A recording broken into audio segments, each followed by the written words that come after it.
Selamat pagi, Salam. Kalau kita perhatikan Yohanes Pembaptis, dialah yang mengenalkan Yesus, dia yang membaptis Yesus. Tetapi di penghujung hidupnya, dia mulai ragu-ragu. Sehingga dia bilang kepada muridnya, tolong tanya Yesus itu, betul nggak dia yang dijanjikan itu? Bayangkan saudara, yang mengenalkan Yesus, yang membaptis Yesus, akhirnya juga ragu-ragu. Apalagi dengan kita.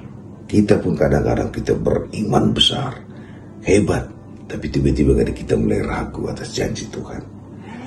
Abraham mengalami hal yang sama. Waktu Tuhan katakan, pergilah ke negeri yang akan kutunjukkan, dia beriman. Tapi waktu anaknya dia tunggu tak lahir-lahir, akhirnya dia menikah juga dengan Hagar. Yang mau saya sampaikan, iman kita itu kadang naik, kadang juga rendah, kadang ragu-ragu. Itu kita alami semua.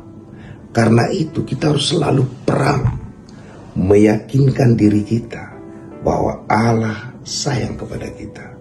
Dan hari ini kenapa bisa kita melakukannya beda dengan mereka yang di perjanjian lama. Hari ini ada Roh Kudus yang tinggal dalam diri kita. Roh yang sama membangkitkan Yesus dari kematian. Roh yang sama yang ada melayang-layang di udara waktu dunia diciptakan, sekarang ada bersama dengan kita, yang akan selalu mengingatkan kita, menguatkan kita. Tapi Roh Allah ini hanya bisa bicara tentang kebenaran, dan kebenaran itu adalah firman Tuhan. Jadi waktu kita ucapkan firman Tuhan, maka Roh Kudus itu menguatkan di hati kita. Jadi supaya kita tidak ragu-ragu, ucapkan kebenaran. Karena roh itu dikatakan roh kebenaran. Waktu kita katakan contohnya, Tuhan takkan pernah meninggalkan aku, maka Roh Kudus dalam hati kita akan meyakinkan hati kita mengatakan itu benar. Karena itu roh kebenaran.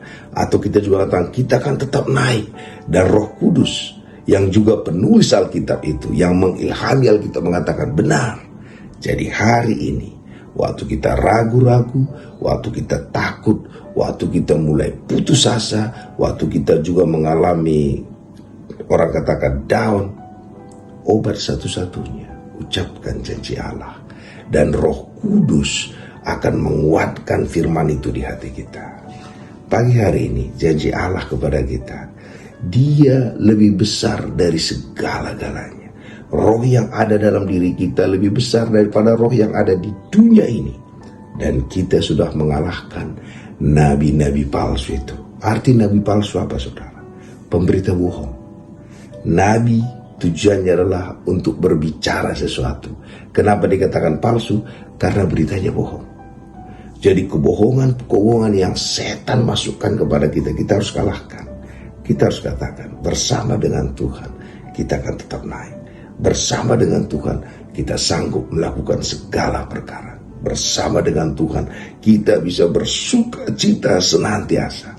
Maka nabi palsu, pemberita-pemberita Tuhan mengatakan, wah ini susah, ini tidak mungkin, ini berat. Tolak semua apa kata-kata nabi palsu itu. Katakan apa kata firman Tuhan, yaitu kebenaran. Kita akan tetap naik dan tidak turun. Tuhan mencintai kita.